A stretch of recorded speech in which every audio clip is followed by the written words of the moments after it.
This man had lived a reckless and sinful life. He believed he would remain that way until the day he died, until he came face to face with death itself. At the very moment his soul left his body, God showed him something no one could have expected: massive earthquakes that are about to strike the United States. So what exactly did he see? Watch until the end, because this is not just a near-death experience. It is a divine warning meant for you, especially if you're living in the US or anywhere near a danger zone without even realizing it. Perhaps you felt something stir within your heart, a faint calling, a sudden question. If so, don't hesitate to leave a comment. It might be your way of listening to your own soul, and who knows, it may become a ray of light for someone else silently searching for hope in the darkness. Our mission is to preserve and share real testimonies, to awaken faith, spark hope, and remind the world that God is still moving. If you believe in this mission, please like and subscribe to Eternal Bible Stories and join us in carrying this work forward. Now, listen to his testimony. My name is Michael Torres. I'm 56 years old, living in Bakersfield, California, and I've worked as a warehouse laborer nearly all my life. I've never written a book, never taught anyone anything, and I wasn't someone with strong faith. I used to be hot-tempered, rude, self-centered, and I smoked, drank, stayed up late playing video games, and gambled on sports regularly. But something happened at the end of 2022 that completely changed who I was. A near-death experience from septic shock brought me face to face with death, and in that place I saw things no one could ever imagine. I wasn't a vegetarian before, but now I am. The foods I used to love no longer appeal to me, and things I once disliked, I now enjoy. It's strange, truly. That near-death experience didn't just shift my diet, it transformed my personality. I feel like I no longer recognize the man I used to be, though sometimes I still sense remnants of him trying to return. The vision I received last week about a devastating earthquake in Los Angeles was part of the changes that came after my near-death encounter. And now I'm ready to share that journey with you, in full detail. It all started so normally, so uneventfully, that no one could have guessed a disaster was quietly approaching me. It was the evening of November 11, 2022, just another exhausting work day like so many others. I got home around 6 p.m., ate some leftover soup from the fridge, and watched a few videos to relax. The fatigue I felt seemed easy to explain. Staying up late for several nights in a row, combined with job stress, had clearly worn me down. I had no idea that this was the sign of something far more serious. Around 8 p.m., I decided to go to bed early to regain some energy. But instead of waking up the next morning as usual, I was jolted awake around 3 or 4 a.m. by an intense abdominal pain so severe I couldn't stay still. The pain didn't just sting, it felt like someone was squeezing my insides with some supernatural force. Almost immediately after that, I began vomiting uncontrollably. I assumed it was food poisoning or a stomach flu, so I tried to lie down and rest, hoping the pain would subside. But minute by minute, my body kept deteriorating. By around 6 or 7 in the morning, I couldn't keep anything down, not even water. Every time I tried to swallow a sip, I threw it back up. My whole body started trembling from dehydration, cold sweat pouring down my face, my head spinning like I was about to faint. Realizing something was seriously wrong, I called out to my roommate downstairs. My voice was so weak it frightened even me. "Hey, I don't know what's happening, but can you keep an eye on me? I feel really bad, not sure if this is the flu or something worse." She brought me a glass of water, but I couldn't hold it down. After speaking with her, I dragged myself back to bed, writhing in pain that was spreading beyond my abdomen, to my back, chest, and both sides. It felt like a fire was burning me from the inside out. I lay there unable to sleep, unable to eat, waiting for something. either some kind of relief or a clear sign of what to do next. But by around 2 p.m. that day, my body began showing even stranger symptoms. I felt tightness in my chest, my breathing became labored, my head spun so badly I thought I might pass out.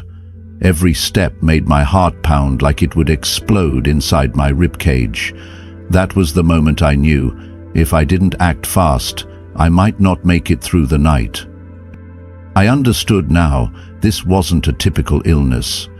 This was the moment I had to seek emergency help, or accept the possibility that I might never wake up again. By around 2 p.m. that day, I knew I couldn't just lie there and wait any longer. The chest pain had started to spread and my breathing grew heavier, like an invisible hand was pressing down on my rib cage, squeezing out the last bit of air from my lungs. Cold sweat drenched me, my heart was beating erratically, and my vision started to blur. I had to do something. I had to call for help. I forced myself to sit up and staggered downstairs, each step feeling like I was carrying a mountain on my back. But as I approached the sofa, a wave of dizziness hit me so hard I collapsed. I slumped into the couch, my heart pounding wildly, like it was trying to scream for help before giving out. I had no strength left to shout. My only hope was that I could somehow use my phone to call emergency services. With a trembling hand, I pulled out my phone and used my weak voice to activate the voice control feature, struggling to articulate each word. Call emergency. I heard the phone connect and voices respond from the dispatch center. I managed to whisper a few words before everything faded, but I knew they had tracked my location. I lay there alone in the quiet room, counting the seconds as if that was the only thing left I could control. About 3 minutes later, I heard the faint sound of ambulance sirens in the distance. But in that moment, 3 minutes felt like 3 years. Every second was a battle, between life and death, between consciousness and oblivion. I remember mumbling in my head like a silent plea, "Please don't let me die. Lord, please don't let me die like this." When the paramedics entered the house, I could barely speak. They quickly began checking my vital signs, attaching the EKG and other monitoring devices. I heard one of them say, "He's having a heart attack." A sentence that sounded simple, yet it crushed any last bit of hope I had. This wasn't fatigue or stomach pain anymore. This was my heart shutting down. They lifted me onto a stretcher and rushed me to the ambulance to head to the nearest hospital. But ironically, although we were only about 5 miles away, we got stuck in the gridlocked traffic of Dallas. I lay on the stretcher, feeling suspended between life and death. Every beat of my heart felt like the final knock on the door before it slammed shut forever. The pain wasn't just in my chest. It was everywhere. Every muscle felt like it was being strangled. My head pounded like it was splitting open, and my arms and legs felt as heavy as stone. I fought to stay conscious, to keep my mind alert, but my body had nothing left to give. One of the paramedics said gently, trying to reassure me, "Stay calm, we're almost there." But I knew deep down, none of them could guarantee I'd make it in time. I started to pray. Not a formal prayer, but a desperate cry from the deepest part of my soul. "Lord, please don't let me die. Please don't let me go like this." I faintly heard someone say, "Let the doctors take care of you. You can pray later." But I could no longer hear clearly. Everything began to darken, not like falling asleep, but like being pulled into a pitch-black void. And that was the last moment I was conscious, before everything changed forever. I don't remember the exact moment I passed out. Everything just shut down, as if someone had unplugged the cord of life from me. But the next thing I knew, I was no longer in my body. I was floating near the ceiling, looking down at my own lifeless form lying motionless on the stretcher, and in that instant it hit me. I had died. The first feeling was overwhelming shock. There was no more pain, no more erratic heartbeat, no more shouting or machines around me, only absolute silence. Part of me felt strangely relieved, but the other part panicked, not knowing what was happening. I started to scream, not with my mouth, but with my mind. God, what's going on? I tried to stay near my body, to cling to the sight of it, hoping somehow I could return, but no matter how hard I tried, I was being pulled away. Not by hands, not by ropes, but by a powerful, invisible force dragging me backward. My soul self began sliding into a pitch-black void where no light could reach. That space wasn't like anything I had ever known. It wasn't a tunnel. It wasn't the night sky. It was absolute nothingness. A place without time, without gravity, without sound. I looked far ahead and saw a faint, distant light, gentle yet unreachable.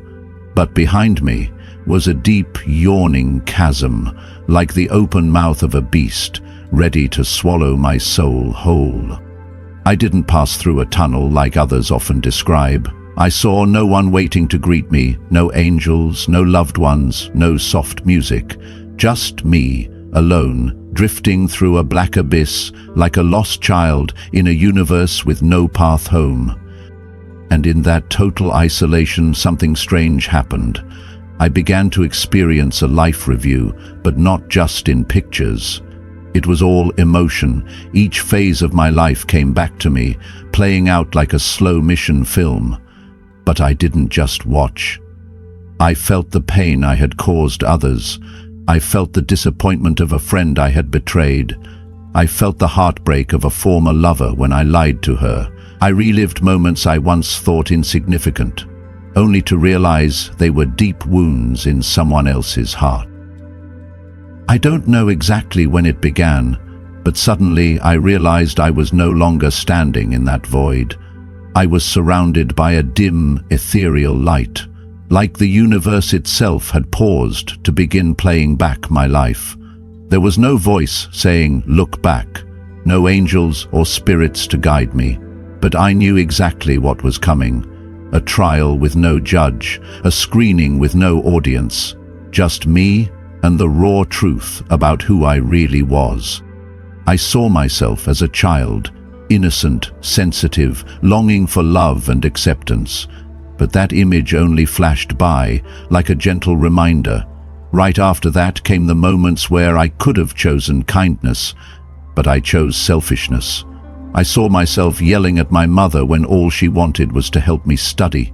I saw the heavy eyes of my father when I left home for 3 days without a single word. I saw the sweat-earned money they gave me thrown into drugs, alcohol, and meaningless parties, like trophies, not the sacrifice of a loving family. Each image was a blade, not cutting my flesh but slicing deep into my soul.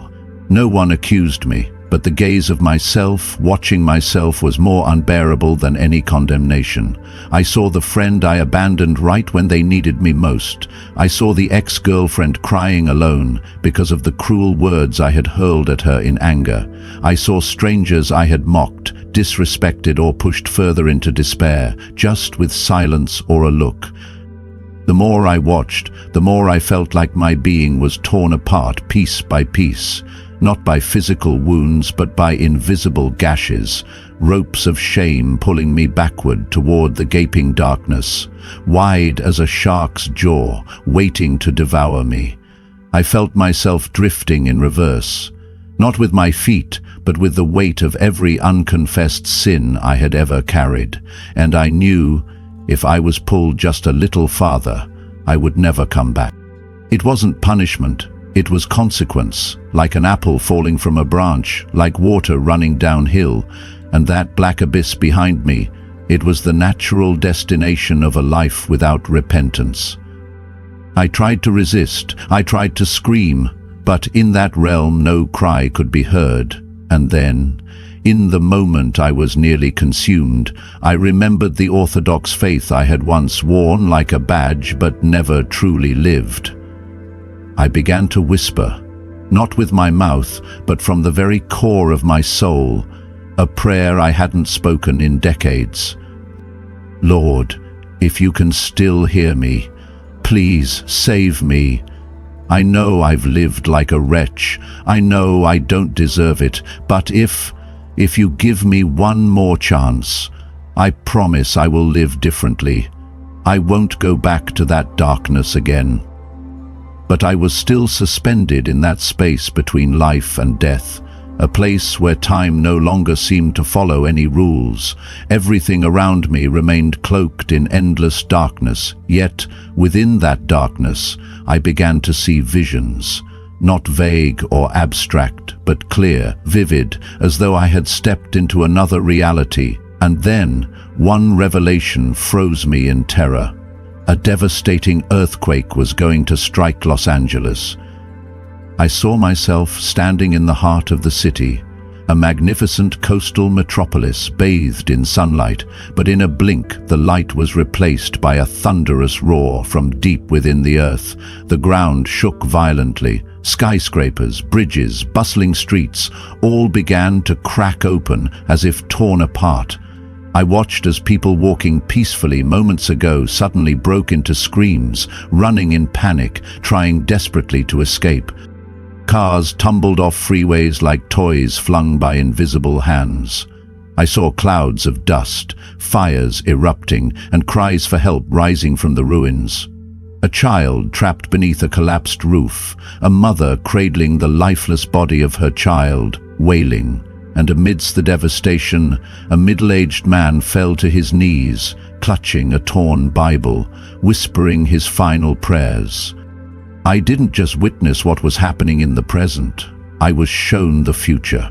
A map of Los Angeles appeared before me, but it was no longer the same. Landmarks I had known all my life had vanished. Entire neighborhoods, Santa Monica, Venice Beach, West Hollywood, were gone, wiped out as if they had never existed. The layout of the city had been drastically reshaped. And then, in the middle of the vision, a phrase emerged like writing etched in the air: "End of next year." Instantly, I felt it deep within my spirit.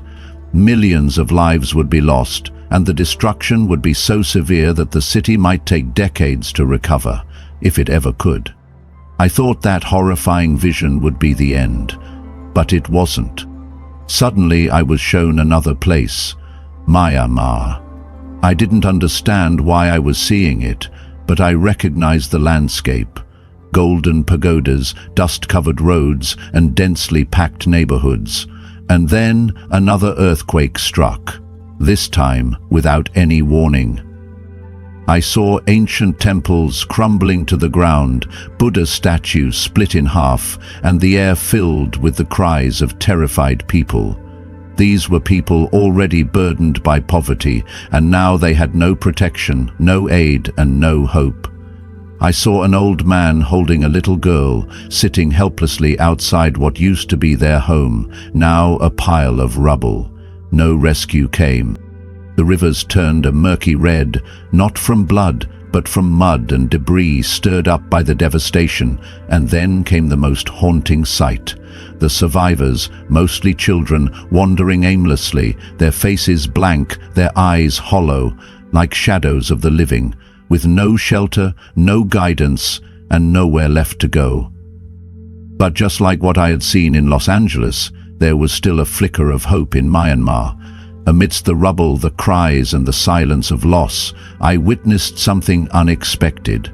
Groups of people kneeling in prayer. In their deepest desperation, they turned to the one they had forgotten for so long. There were no church buildings, no grand rituals, just raw, broken souls reaching up toward heaven with trembling hands and tearful hearts. And then I saw it. A soft, faint light glowing in the midst of the devastation. It didn't come from any candle or generator. It wasn't man-made. This light was something else. It came from within them, from their faith, their surrender. It shimmered in places where there should have only been darkness. A supernatural glow that defied logic. I was still there, suspended in that space between life and death, neither fully gone nor yet returned.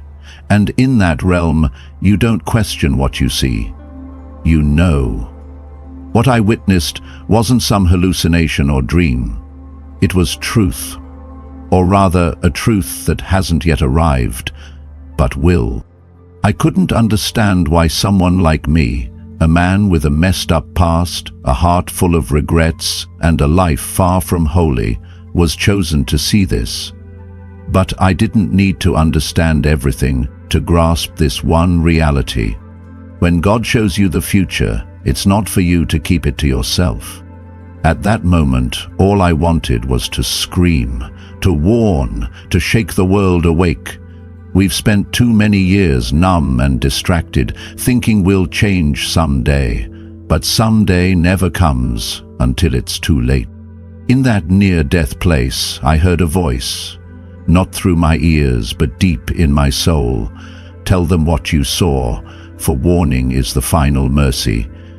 I didn't know if I would return to the living, but if I did, I vowed not to keep this to myself, because if Los Angeles and Mayan were to fall, and no one was warned, the guilt would be mine, if I had seen and stayed silent. And so I kept praying. No eloquence, just a desperate cry from a soul torn apart, with nothing left to lose, nothing left to hide. And then, something miraculous happened.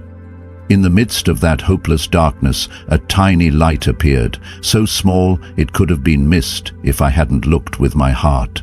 It wasn't blinding, it wasn't majestic, it didn't roar like thunder. It was simply a point of light, and as I looked at it, I knew this was hope. Not a hope I created, but one given to me, by a being not bound by time, not imprisoned by sin, and not distant from the lost like me.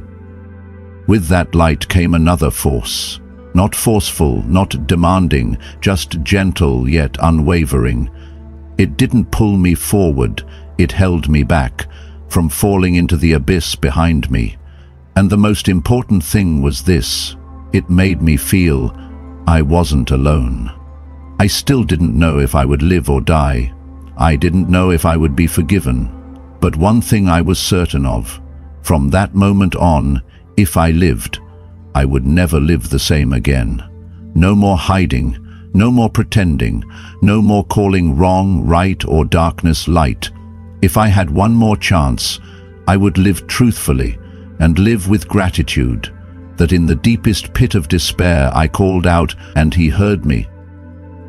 The very moment I whispered my final prayer into the endless darkness, I still recognized myself.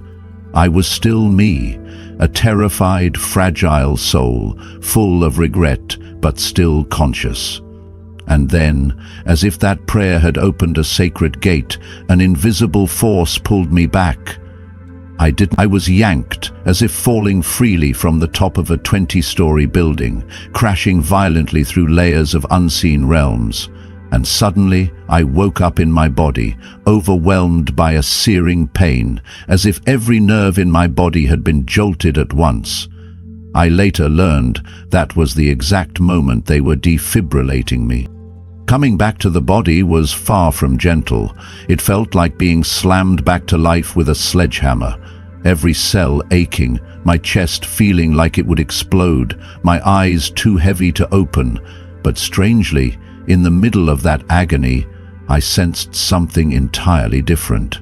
It was as if my soul had been purified, cleaner, clearer, like a veil had been lifted.